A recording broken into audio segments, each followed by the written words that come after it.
આપણો પ્રોબ્લેમ આ છે. ઝઘડો શેમાંથી થયો? તો કે તે સવારે કહ્યું હતું કે ભીંડાનું શાક કરીશ અને અત્યારે કેમ ના કર્યું. હું મનમાં ભીંડાનું શાક વિચારીને આવ્યો હતો.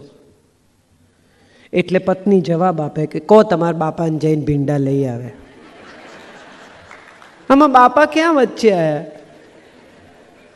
એ તો કંઈ બોલ્યા નથી, એ તો ખૂણામાં બેસીને ટીવી જુએ છે, જો જીવતા હોય તો. પતિ શર્ટ પહેરીને બહાર આવે અને પત્ની કહે કે આ જરાય સારું નથી લાગતું. એટલે પતિ જવાબ આપે કે તાર બાપાને 4 મોકલી આપે. આમાં ક્યાં બાપા વચ્ચે આવ્યા? સીધા આપણે જે ટેક ઓફ કરીએ છીએ ને એકબીજા ઉપર, શેને માટે? જેને સૌથી વધારે સ્નેહ કરીએ છીએ, જેની સાથે જીવન જીવવાના સોગંદ ખાધા છે, જેને માટે સૌથી વધુ આપણે આદર હોવો જોઈએ, એને આપણે સૌથી વધારે રિડિક્યુલ કરીએ છીએ. પડોશી સાથે આપણે એડજસ્ટ કરીએ છીએ, બોસ સાથે એડજસ્ટ કરીએ છીએ, છોકરાઓ સાથે એડજસ્ટ કરીએ છીએ, સાસુ સસરા સાથે એડજસ્ટ કરીએ છીએ, મિત્રો સાથે એડજસ્ટ કરીએ છીએ. એક જણ જોડે એડજસ્ટ નથી કરતા, એનું નામ સ્પાઉસ છે. એની જોડે તો નહીં જ કરવું. અરે એની જોડે જ કરવાનું છે, બાકીના જોડે નહીં કરો તો ચાલશે.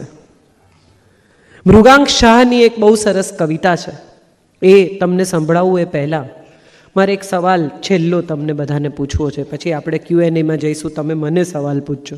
કેટલા લોકો પરણેલા છે? ઉઠાવો ઉઠાવો, ગુનો નથી. કાયદાની રૂએ આ ગુનો નથી. કેટલા લોકો વિધિસર પરણેલા છે? બહુ સરસ. એમણે 2 હાથ ઉઠાવે. 2 વાર પરણ્યા છો? વાંધો નહીં, એમાંય કંઈ વાંધો નહીં. હવે કેટલા લોકોને સપ્તપદીના વચન મોઢે યાદ છે?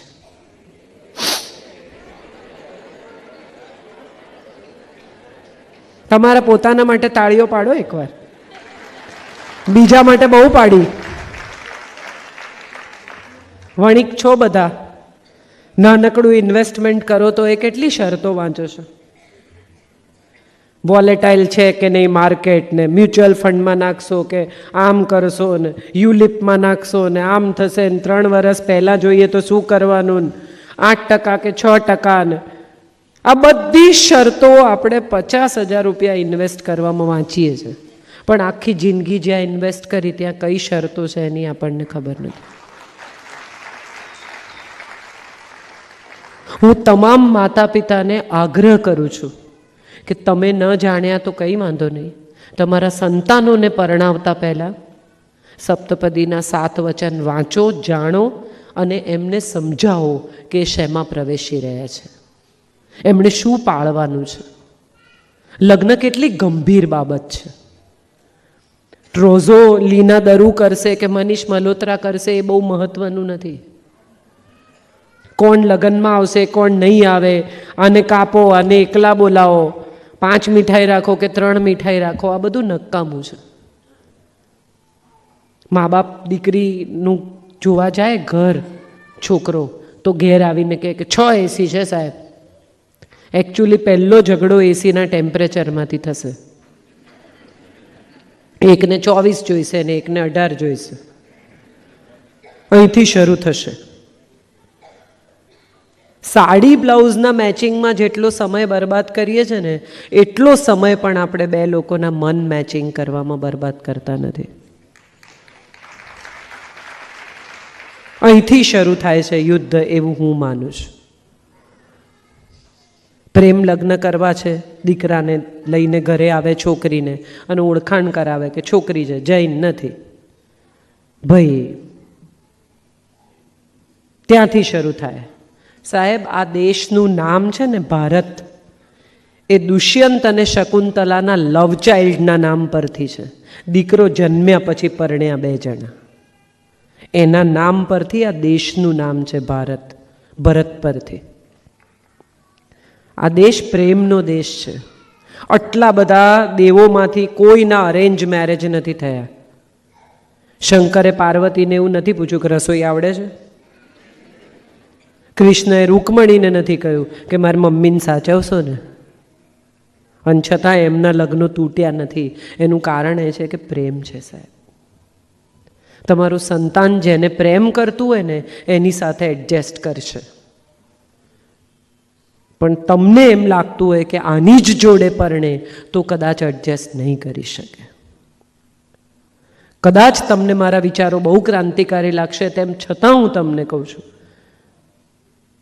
કે એકવાર તમારા સંતાનની પસંદગીને જોવાનો, મળવાનો, ઓળખવાનો પ્રયત્ન કરજો. આઉટરાઇટ રિજેક્ટ નહીં કરતા. જિંદગી એણે જીવવાની છે એટલું હંમેશા યાદ રાખજો.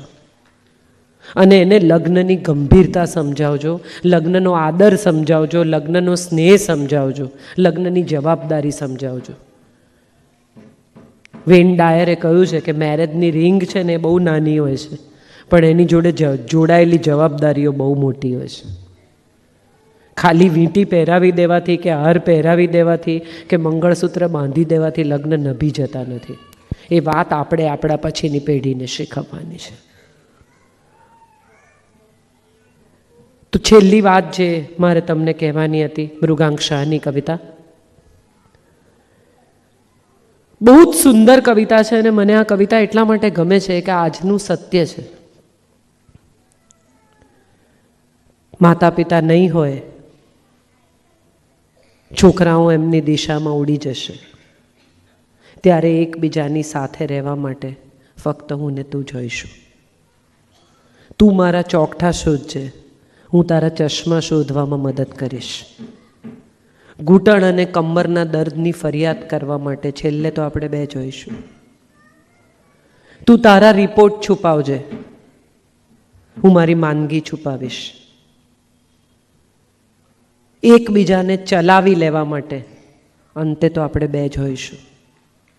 ગમે તેટલું લડીએ, ગમે તેટલું ઝઘડીએ, એકબીજા સાથે ગમે તેટલા વાંધા પાડીએ, પણ એકબીજાની પાછળ રડવા માટે, એકબીજા માટે ઝૂરવા માટે અંતે તો આપણે બે જોઈશું.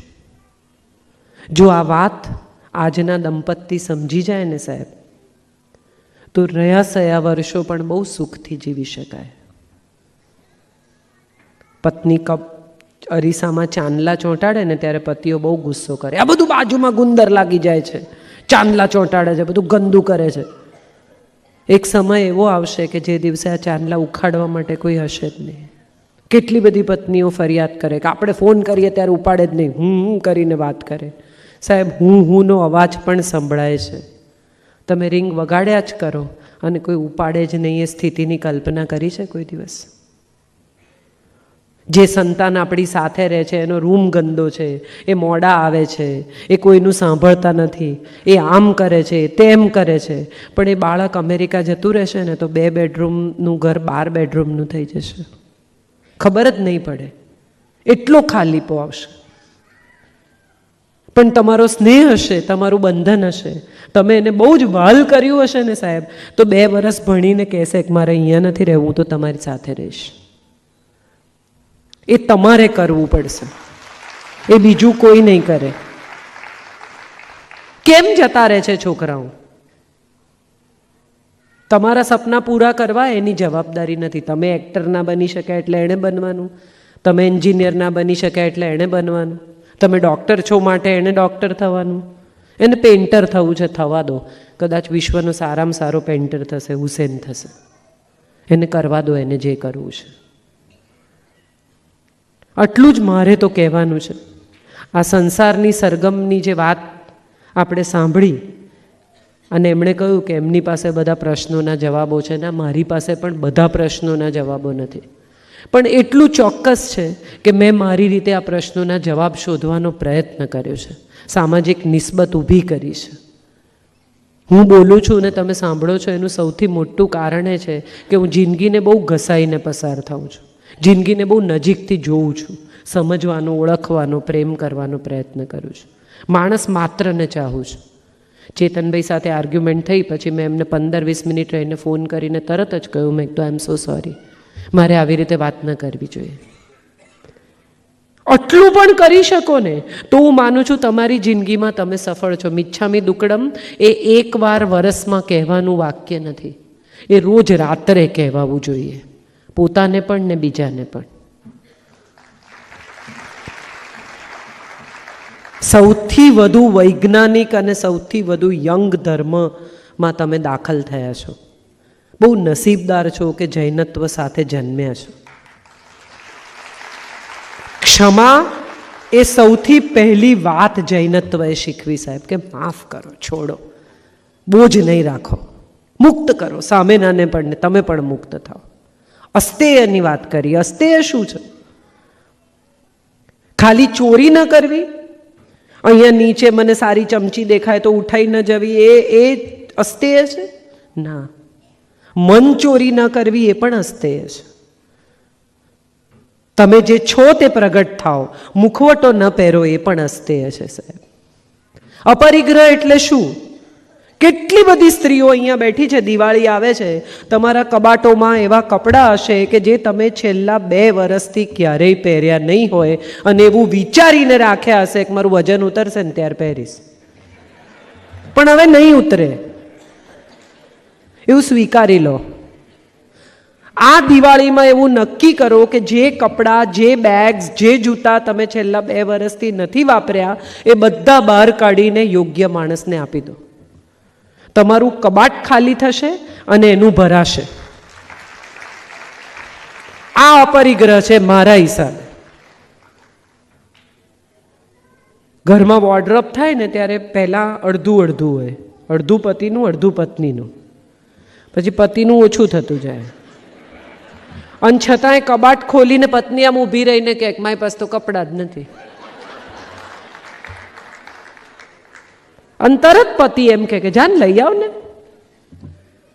તમે કોઈ પુરુષને આટલા બેઠા છે એમાંથી એકેય જણને એકલો શોપિંગ કરવા જતો જોયો કે ચલો આજે અમે બધા ફ્રેન્ડ શોપિંગ કરવા જવાના છે?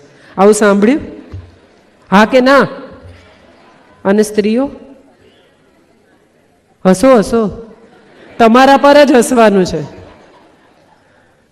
કોની ફરિયાદ કરીએ છે? આખો હોય ને સાહેબ ત્યાં સુધી જ ચણો છે, પછી દાળિયા થઈ જશે. આ યાદ રાખવું જિંદગીમાં. હું એવું માનું છું કે બધા પરસ્પર સાથે મળીને જીવે ને એને પરિવાર કહેવાય.